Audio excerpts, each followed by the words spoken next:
Good morning, Seattle. Welcome to New Age Northwest. My name is Cameron Steele. We're in Vancouver, and we have an author with us today. Her name is Bonnie Marks Hall, and she is the author of this beautiful book, In Search of Finding and Loving My Multidimensional Self. Welcome to the show. Thank you. First thing, I really love this cover. Oh, well, thank you very much. And Bonnie, what have you done? What is this? Where's this cover? What is the inspiration of this? I actually painted the cover after I hired an artist and had to fire him after 3 months. And I struggled with it because I'm not a trained artist, and I just had to do it. It kind of looks like a bird flying into the sun, like representing, when I first saw this picture, I perceived as being freedom through the light. It is. It's multidimensional. It's an eagle. I thought it was flying out of the sun. I find half the people think it's flying in and half think it's flying out, Really? which means it's truly multidimensional. It is, because, I mean, the head's facing towards the sun, you know? So it's really a good book. Now, it's an autobiography of your life. That's right. And it's a human story from a woman's perspective. That's right. So what was the inspiration for you that led you to writing a book about yourself? Well, it certainly was never intended. I wanted to write a book. I wanted to share my philosophies with the world. I was inspired by reading another book, and I thought, I really need to let the world know how simple life is. It's about one thing only. It's about action and reaction, and that's it. Very simple. But as with any book or any philosophies that are spoken, they're very dry when they're just spoken by themselves or written. We need to have examples of how they can be applied to life. And so I thought, I'll write stories. And what happened was my own story. What is your story? Like, is there something significant that happened in your life that you can share with us that led you to writing this book? Like, what was the life change that happened for you? It wasn't any one life change. It was a series of events in my whole life, from, I suppose, a small child and chaos in my life, in the family situation. What was it like in Bonnie's world? Quiet, a lot going on in my head and not much coming out of my mouth. I just thought a lot and denied a whole lot of what I felt, and pushed it all away, so I became very cerebral. And thought a lot and became a high achiever, but didn't really go into myself about my issues in life, about the chaos I've had in my life. And at some point, it eats you alive, and you have to let it come out. And so this, in a sense, was a catharsis. I thought I was writing this book for the public, and in a sense, it was for me, because it was a catharsis of my life. Well, I found it to be a very emotional book.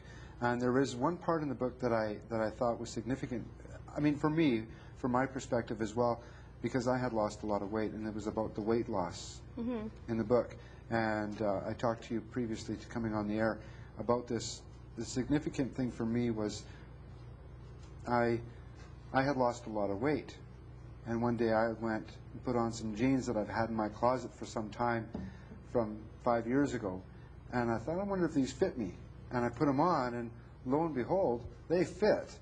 And I was so surprised. But when I realized how much weight I lost, I immediately started feeling like I was going to gain it back. Well, you go into panic in a sense. I wrote about how I had lost a few pounds, and one day I looked at myself while I was in the bath, and for a brief moment, it was like this was a stranger that was in this bath with me, and who was I? And I went into this total withdrawal, and within the next week I gained back quite a bit of the weight I had lost. I never changed my eating lifestyle, but I gained it back. It was panic. It was panic. Who am I becoming? You know, we only know who we are. We don't know who we will be. And so it's about change, and it's about allowing change, but also fearing change, and sometimes rejecting change. I eventually went back into losing more weight again, but it was like it's like a 2 steps forward and a step backward, but then we go forward again. Well, that's what it felt like in the book. It felt like that, and I thought, oh, I really resonated with it simply because I felt that moving forward, then taking a step backwards, moving forward. It's like taking 2 steps, one bend, and then back off one. It's very slow, like almost baby steps. a lot of people don't realize that life is not, it's about balance. And sometimes we need to take that step backwards to find our balance, to let settle what we have learned or how we have grown. And especially in our New Age movement today, you know, there's so much hype about we have to constantly be moving forward.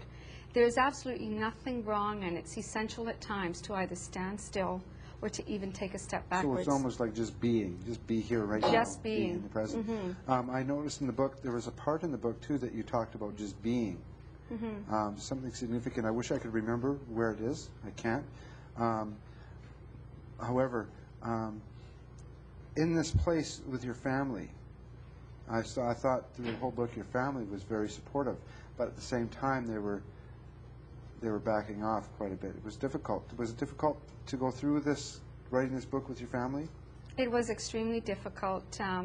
As I was accepting some of the chaos that had been in my life, some of the emotions came up and out. So with my immediate family, my husband and my children, my moods were all over the place.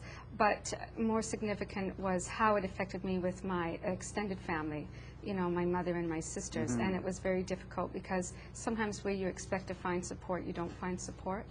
And, you know, your chaos can put people into theirs, so they reject yours. What was it like with you and your mother when you were writing this book? More so after the book was finished, because I never shared the book with her when I was writing it. Right. Difficult.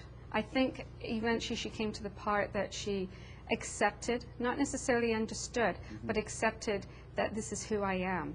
And it isn't the vision that she has created of who I am, or who I must be, or the fact that, in a sense, she was living her life through me, but that I am me and I'm only me, and my reactions to life are going to be different than her reactions to life, even if they're born from the same experience.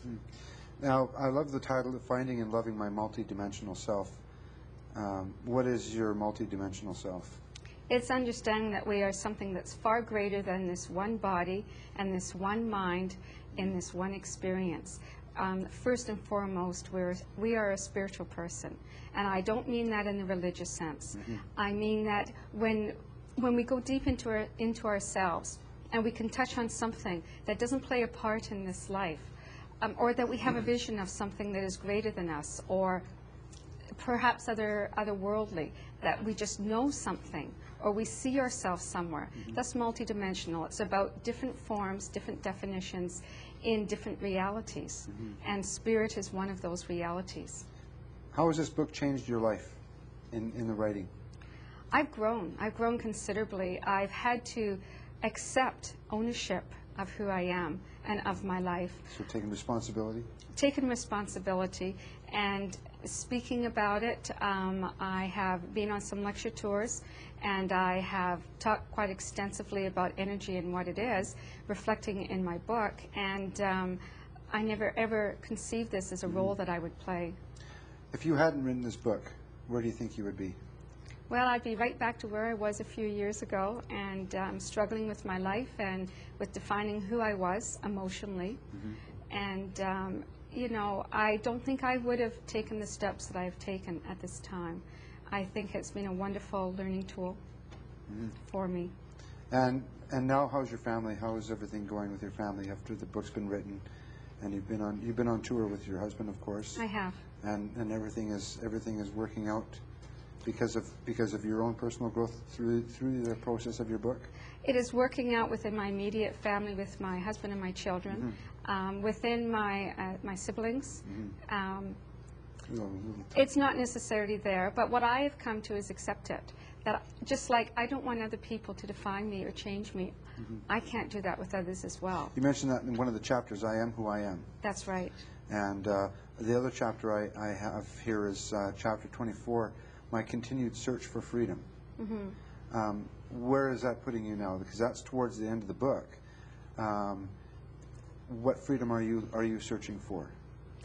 The continued definition of freedom of self, of making new choices in life, of moving forward, of allowing change. That's what freedom is about, because that doesn't stop. As soon as we stop allowing change and the freedom of change, then we go right back to where we were. We go back to limiting ourselves in a forward motion.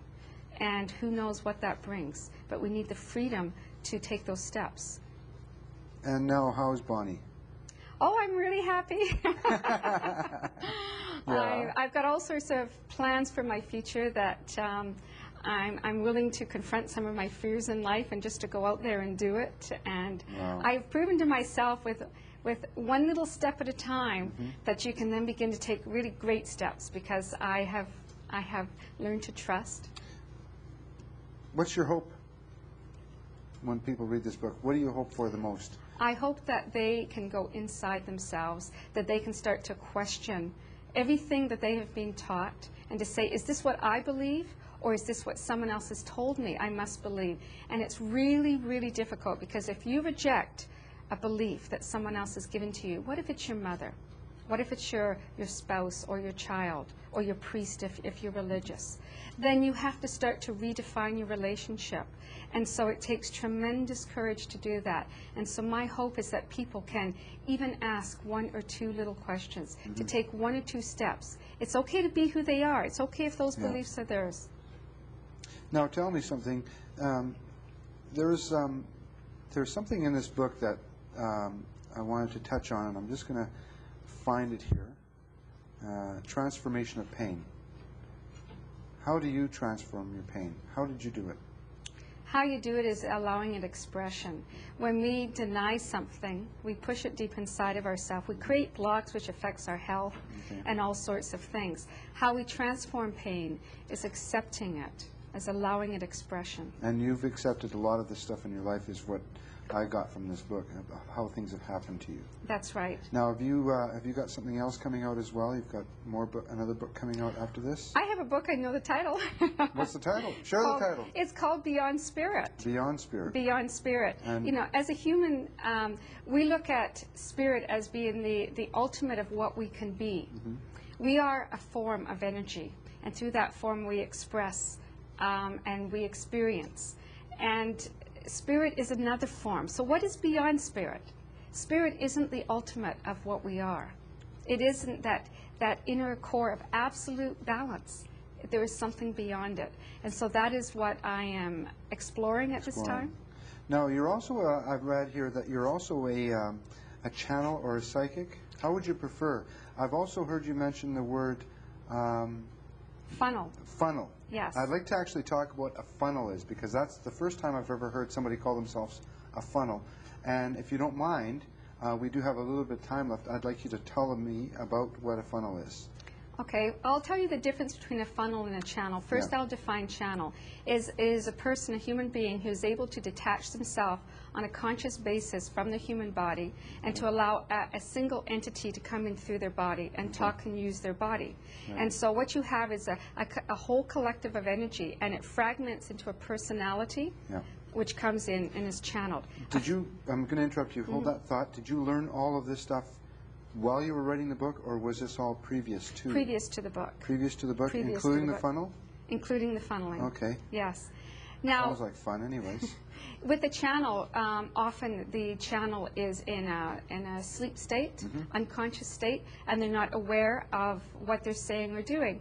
With funneling, instead of leaving my body and allowing an entity to come in and channel into me, what I do is leave my body and go up to the collective whole.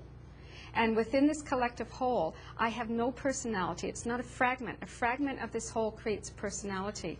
When you have a whole, then there is no personality, and I become part of that energy. And so the information that is accessed through me is part of me. Okay. So now, if I'm just trying to understand how you're, what you're seeing, and what I'm seeing is like you have like a spout coming out of the top of your head, if I may be so bold as to describe something like this. And it's almost like you're, you know those things you put in the gasoline tank? You know, it's like a funnel. It's like a A funnel. funnel. And you basically take your consciousness up through that tube, and that's where the collective is. You gather the information, and then you come back down. And the energy comes back down. I stay up there. Now, you don't read anybody's future or anything like that. You're not that kind of psychic. I can be. In the funneling state, questions are asked. because it's not an entity, then I will sit there and just have this Right. kind of monologue kind of look on my face. Can we read people's future? Is it not, or can we not just say that we create our own reality? We create our own reality, but there is a projection of what will be, and so any future predictions are possible or probable. They are Okay. never absolute. Okay, that's what I was trying to get to. A lot of people have this terminology out there that a psychic is somebody who tells the future, but indeed isn't. That's not No. where you're coming from. No, and when I give my personal readings, I very rarely talk about the future. I talk about the person in that moment. Is this mentioned in the book regarding your channeling? The channeling is mentioned in the book. When I began it, I wrote about the beginning of it, even though it happened before the book. And I also write about the development of my psychic awareness and the different ways I tried to use it. Okay. You also have some short stories in here, I've noticed. The story, wouldn't say short stories. The stories are all linked. They're all my life they're all your experiences. link. Finding My Power, Wheel of Love. Is Oh, poems. Poems, yes. Poems, yes. They're all my poems. They're all your poems? They are.